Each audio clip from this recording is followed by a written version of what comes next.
Alors la qualité, si je reviens sur la manière dont on mesurait la qualité en 2009, donc à la création de l'entreprise,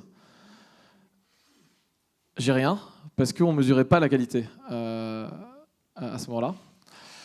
En 2010, non plus. En 2011, non plus.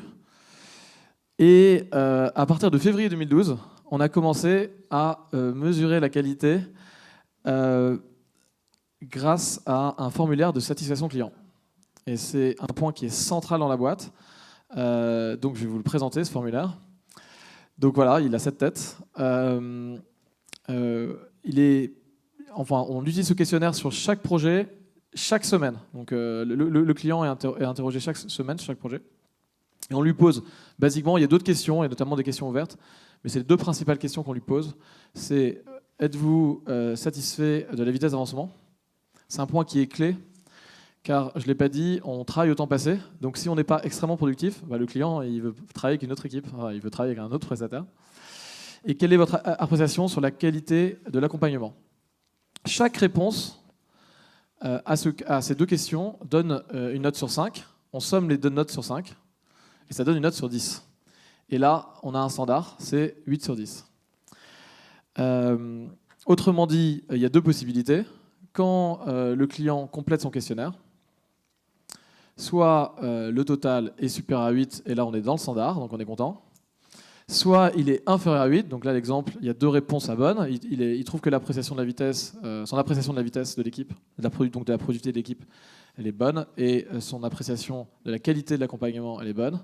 Ça fait 6 sur 10, on n'est pas content, on n'est pas en standard, et ça déclenche une résolution de problème. Alors je vous ai dit qu'on a lancé ça en février 2012. Et donc on a regardé le nombre de questionnaires qui étaient dans le standard et le nombre de questionnaires qui n'étaient pas dans le standard.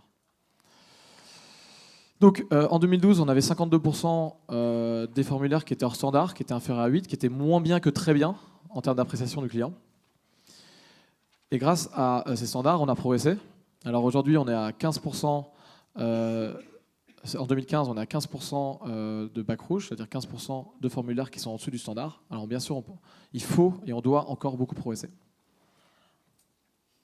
Mais ce qui est bien, c'est que quand on améliore la qualité, il se passe un truc magique, c'est qu'on a des clients qui sont contents. Et quand on a des clients qui sont en plus très contents, parce que le standard c'est très bien, donc c'est des clients très contents, il se passe un truc génial, c'est le réachat. Et en 2015, on a eu 120% de rachat. Qu'est-ce que ça veut dire ? Ça veut dire que si on avait refusé tous les nouveaux clients au 1er janvier 2015, non, vous ne pouvez pas rentrer, on aurait quand même fait 20% de croissance. Sachant qu'on est sur un business où on a zéro récurrence. On est en mode projet, donc on commence toujours un nouveau projet from scratch, sans engagement de budget.